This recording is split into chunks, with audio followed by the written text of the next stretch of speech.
Hey guys, it's Vanessa, and welcome back to another episode of our spooky season stories. We're going to jump right in. This one's called The Lights Beneath the River. You can hear the river tonight if you hush for it.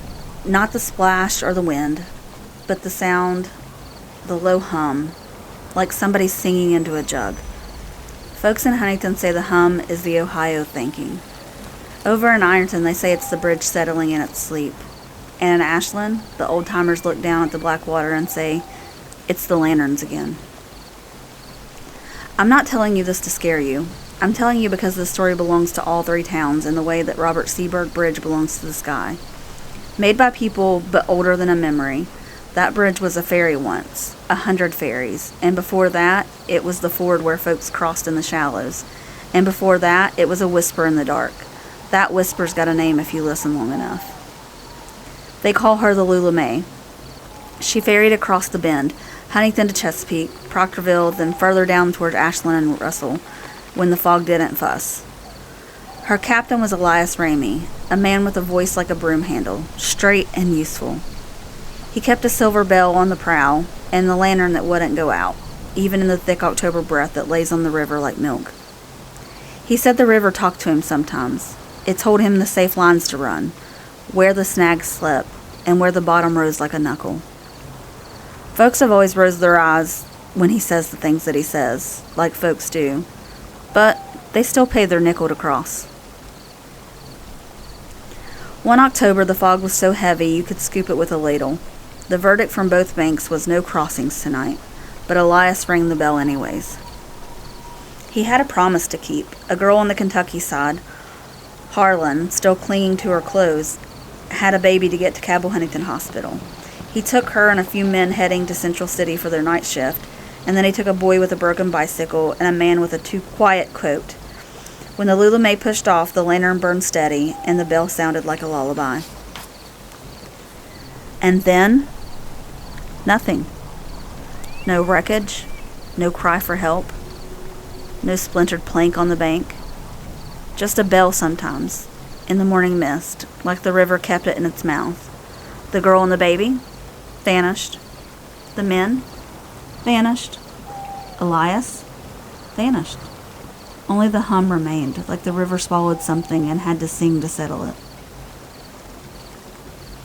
Now you can file that under river talk and go about your business, except here's the part that makes folks on both banks look at each other with the same worry. The lantern comes back. Not every night, not even every October, but when it does, it bobs under the bridge, not on the surface, under, like a star trapped beneath glass, drifting along the pylons, slow as a heartbeat. Some nights it guides under the 6th Street Bridge in Huntington and slips down towards the Guyan Dot. Some nights it hangs under Ashland's 13th Street Bridge, pale and patient, as if waiting on a ferry that never docks. And sometimes, this is the part that Ironton folks won't joke about, it flips up near the Russell-Ironton Bridge and keeps pace with the car all the way across, as if it's escorting someone who doesn't know that they're being escorted. The old people tell it like a warning. The river doesn't forget a promise. It keeps the things that you try to rush past. Some say Elias fell asleep. Some say the fog took them. Some say the river asked for a toll and took a captain and however many souls that a nickel could buy. Me? I think a lantern that won't drown is the kind of a story wanting to be heard. You could leave it there, I guess.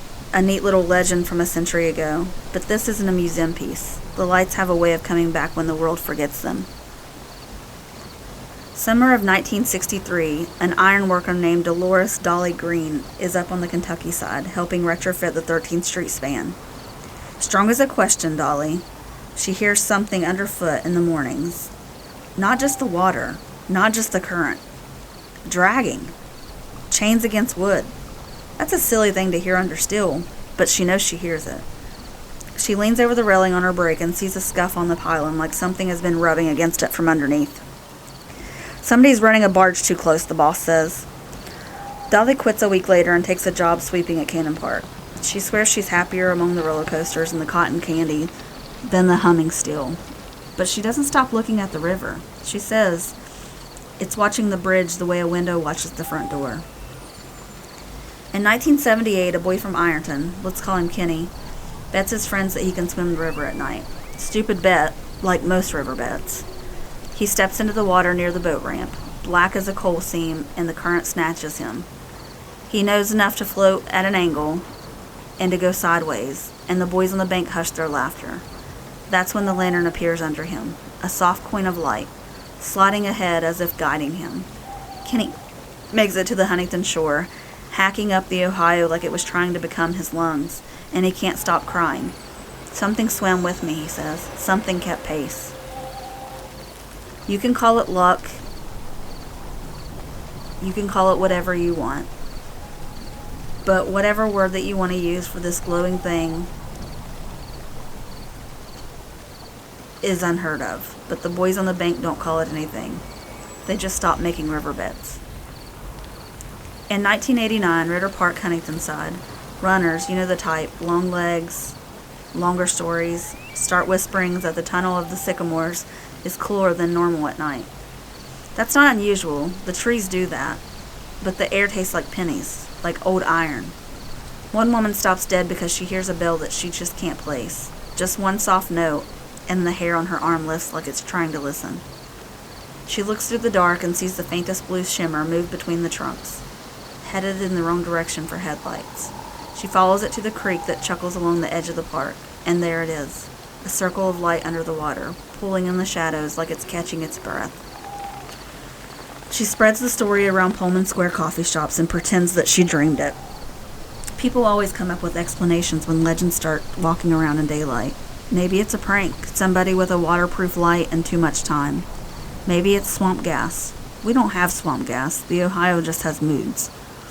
Maybe it's just the sun hitting something just right, except it shows up at midnight when there's no sun to hit anything.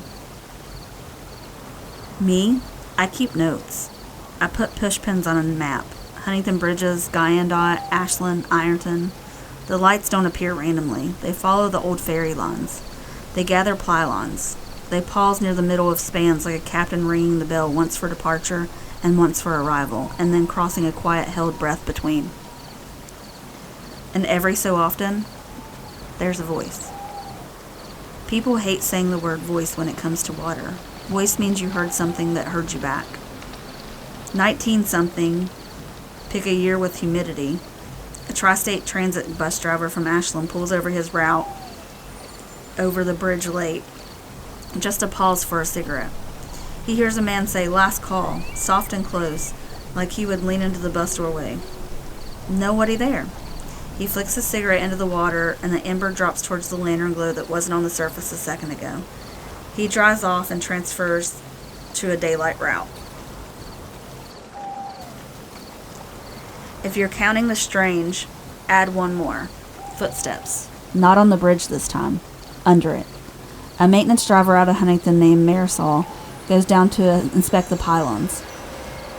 Ties off, sinks slow, flashlight cutting into the narrow road like slit flakes. She passes a strut and feels a vibration. Tap, tap, tap, like something walking along a hallway that she can't see.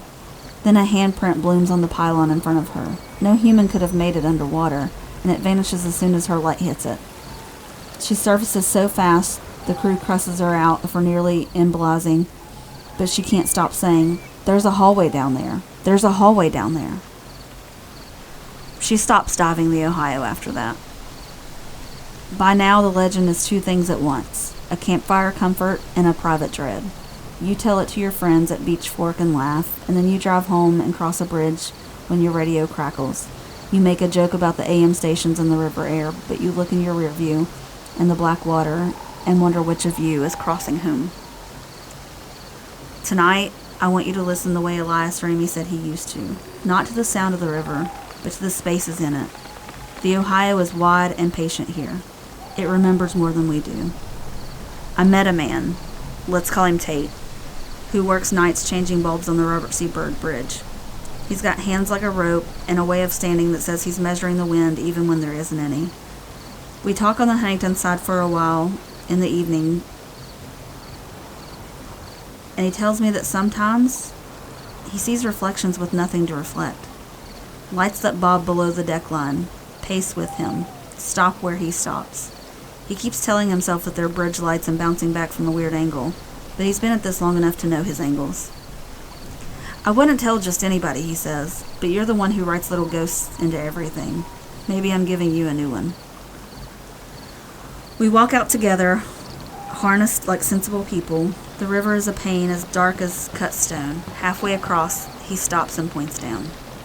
You don't see it at first. Your eyes always want to show you what they understand. But then there it is.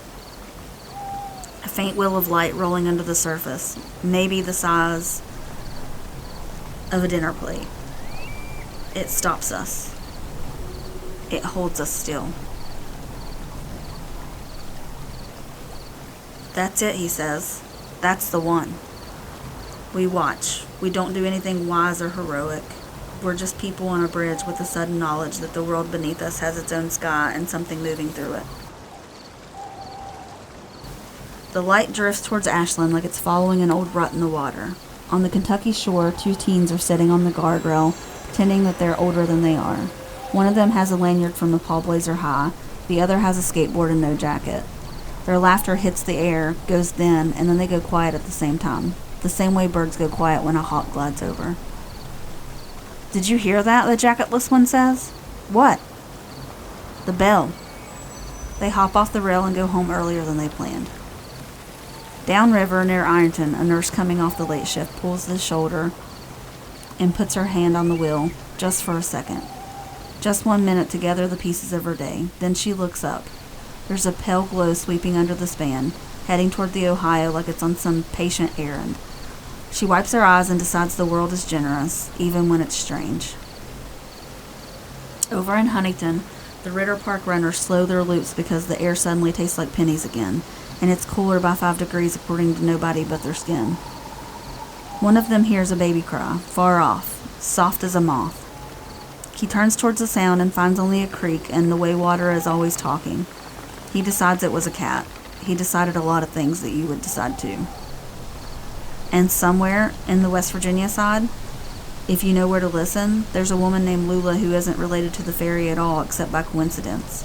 She keeps a candle in her window on autumn nights for whoever needs light, she says. Maybe she keeps it for herself. I go down to the riverbank alone later, which is a thing I don't recommend to most people, not because of ghosts, but because of footing. I stand where the slope turns to rock and I put my hands in my coat and wait to see if it's that kind of a door. When the light comes, it doesn't announce itself. It just is, like the first star after sunset that was there all along and needed your eyes to change. It floats under the pylons, unhurried.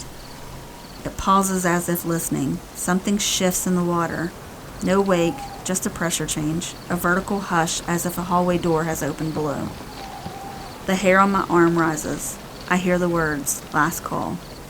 Not with my ears, but with a part of myself that has stood in line at the ferry I've never boarded. Elias, I say, because humans name things to make them feel safer.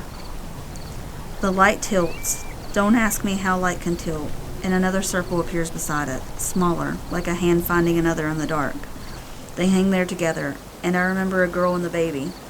Harlan and her hospital halls, a promise you keep even when the fog doesn't. The hum rises, soft on the glass. You want me to tell you what happens next? You want the light to float up and become real, ordinary lantern with a wick and a warm glow? You want a fairy to rise up out of the water like a whale with a sigh, and then a dead grinning at the living like they brought the wrong party favors? You want me to say that the light touched my hand and that I felt heat, and that an old brass handle, and that I pulled it out into the air? But legends don't do that. They don't keep you just outside the door and let you listen. 2 lights move upstream together, sliding along the pylon like a slow clock hand. They reach the bridge's middle and hang, and I swear on every dog-earned library card and every crumbled toll ticket I've ever kept, that I hear a baby make that little sniffling hitch that means sleep one. The larger light dims and then brightens, as if nodding. And then there's a third light, smaller still. It joins, holds for a long minute, and I feel something in my chest loosen like a knot being remembered. 3 circles, faint as fish eyes. They turn together, face downstream, if lights can have faces, and then they drift. I follow along the bank until the briars say I'll be sorry. The lights keep their pace like people who know their way home. They pass under the bridge, under the next one, and the next, thready as veins under a pale wrist. They slip beyond Ashland past Russell toward the place where the fog and the river forgets which bank is which. Behind me, a car rolls across the span, and the radio inside catches a station that isn't there. A wash of a violin, a man's laugh, the old echo of a ferry bell. The driver taps the dial and the sound vanishes. He tells nobody because some gifts are private. Across the way in Ironton, a kitchen light flicks on and someone inspects for a crib for the third time, smiling at their own worry. In Huntington, a teen on a skateboard coasts to a stop at the bridge center and stares at the river, not knowing why he wants to say thank you out loud, so he says it in his head and kicks off again. In Ashland, Dolly, older now, hair like threads of steel cable, sleeps with her window cracked and dreams of a hallway under the world that isn't scary at all. I stand there until the cold makes its case. The lights are gone, or they never were. Or they're further down where the Ohio gathers in the Big Sandy and the Little Sandy and every forgotten promise that's ever brought a Nichols crossing. If you ask me tomorrow, I'll tell you I saw reflections. I'll say I saw the bridge lights and they pulled some kind of trick and I was sentimental enough to fall for it. If you ask me tonight, I'll say the river keeps its books differently. I'll say that what's lost isn't always gone. I'll say sometimes a promise you make in a fog shows up as a lamp that you can follow, and if you listen carefully, you'll hear the bell that means that you made it to the other side.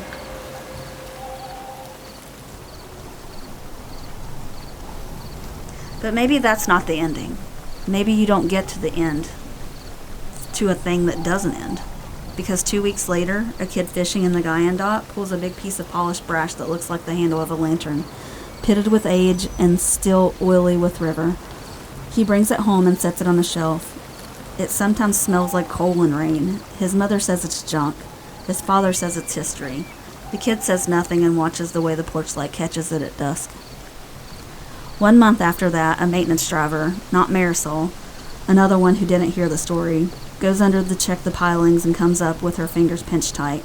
I've been holding someone's hand, she says, half joking, half not, and opens her palm to find nothing at all. And on the first genuinely cold night in November, Lula on the West Virginia side, the one with the window candle, wakes to the smell of river fog in her hallway and the sound of a bell so close the glass in her picture frames hum. She pads to the window and blows the candle out, not because she's frightened, but because she feels like someone else has finally come to take over the shift. Across the bridges, Huntington, Ashland, Ironton, traffic moves like glowing beads on a wire. Under the bridges, the river wears its secrets like a shawl. If you stand very still and borrow the kind of patience a river has, you'll see them. 3 small lights, or 1, or none. You'll know which by the way their hair lifts on your arm. If you cross late and your radio catches the wrong station, a bell, just once. Don't panic. It's just the ferryman sounding last call, keeping a promise through the fog, counting who's made it home tonight. And if you ever do feel the need to say thank you to no one, say it towards the water. The river keeps better track than we do.